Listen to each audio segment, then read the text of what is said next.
Lot of people say, how to avoid heart attack, doctor? You think there's a block in the vessel is a cause of the heart attack? No. Block in the vessel is a good business for me. I can tell you I want to bypass that and take about 5 lakhs from you. But that block has been bypassed by nature or God long ago. Otherwise you would live. Supposing you had 100% block, how can you survive? So as the block appears over a period of years, the collaterals come. I have a ACE patient in Mangalore. This man saw me about 40 years ago when he was about 50 plus. And he brought an angiogram where all vessels are blocked. Every single vessel of his heart was blocked. And he said, doctors asked me to immediately have bypass surgery. So I looked at the angiogram. Nature had done so much a bypass. His whole heart was so beautifully supplied by blood. So I told him, look, you don't require anything. Nature has done the job. We can only do a cosmetic work on top of it and harm you. So don't worry. But his children were all in America. So they thought, this village doctor doesn't know. So they took their father to America. They went to Mayo Clinic and showed their angiogram. That Mayo Clinic doctor said, send your father back home. Ask him to have a peg of whiskey every night and enjoy life. He will not die. Don't touch him. And that man is alive now, 94. And you can see him today, 94, ramrod straight.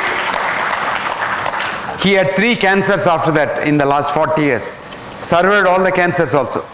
And this is a very quick man.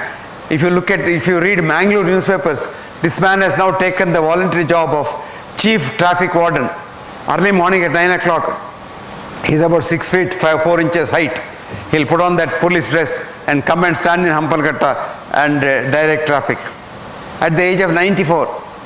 And he's so fit and healthy. Why is he healthy? He has a healthy mind. I always say, mind your mind, your heart will be fine. If you don't mind your mind and fill the mind with hatred, jealousy, greed, ego, depression, etc., you will die of a heart attack very soon. The cause of a heart attack is not the block, but a bad mind. It's a bad mind that attracts a clot, and that clot kills. And if you had a block earlier, you probably don't die. If you didn't have a block, if you are very young and didn't have a block at all, if you get a heart attack, you will die instantaneously on the spot. That's called sudden death syndrome, which is different from heart attack. Before the heart attack occurs, you are dead. So your heart on postmortem looks normal, but you may have died of a heart attack, because the heart is called electric death. And this happens.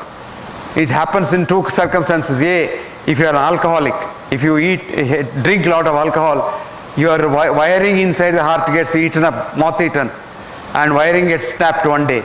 So you suddenly drop down dead.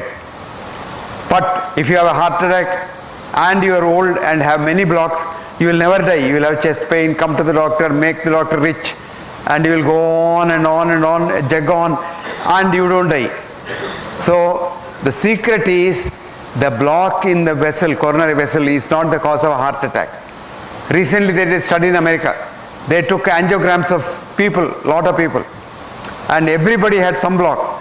So they didn't interfere, didn't tell them, but wrote down, this man has a block in the left anterior descending artery, and if he gets a heart attack, he must have a heart attack in that territory. Like that they left and then observed them over the last 20 years. Now a few of them did have a heart attack, but never in the area where there is a blocked vessel. So blocked vessel is not the cause. Where there is an open vessel, that got a clot and that had a heart attack. But even then what happens is, we simply frighten you, because that's our business. Just now I was talking to a friend of mine sitting here, and he was saying he is absolutely fine, but his sugar level is very high. So he had a very pertinent question, very logical question. Doctor, doesn't your body get used to a higher level of sugar? I told him, yes, it does. Because he says, I'm absolutely fine. If doctors give me tablet and try to bring my sugar down, I feel miserable. I said, you are absolutely right. Because one of the greatest researchers in hypertension I told, his name was Sir John Pickering. And Pickering said, after you start a patient on blood pressure drugs, he loses all the 3 things in the American Constitution enshrined for man: life, liberty, and pursuit of happiness. Life you are not sure, because with or without drugs you may die. Liberty you don't have because you have so much of restrictions. Pursuit of happiness is the thing of the past. So If you take drugs, you become an ass. But lot of thinking doctors are there. I was telling that gentleman sitting there with me, I said there is a young doctor in Pune. I met this boy, very ingenious doctor. He has devised a method of not controlling diabetes, but curing diabetes. You have no diabetes at all. At the end of which he will give you a certificate, cured of diabetes, no treatment needed. And that certificate, and he will give you a medal, a gold medal. And he will call every year people who have done that course. And this year he called me as a chief guest. I had about 2,800 people who got the gold medal. They called Muktotsava. In Pune he had 4 days of Muktotsava.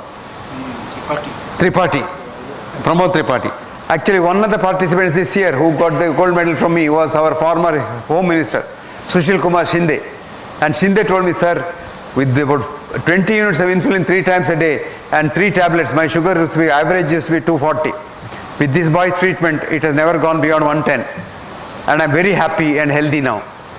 So this is what is possible. But unfortunately, commercial medicine is different from real scientific medicine.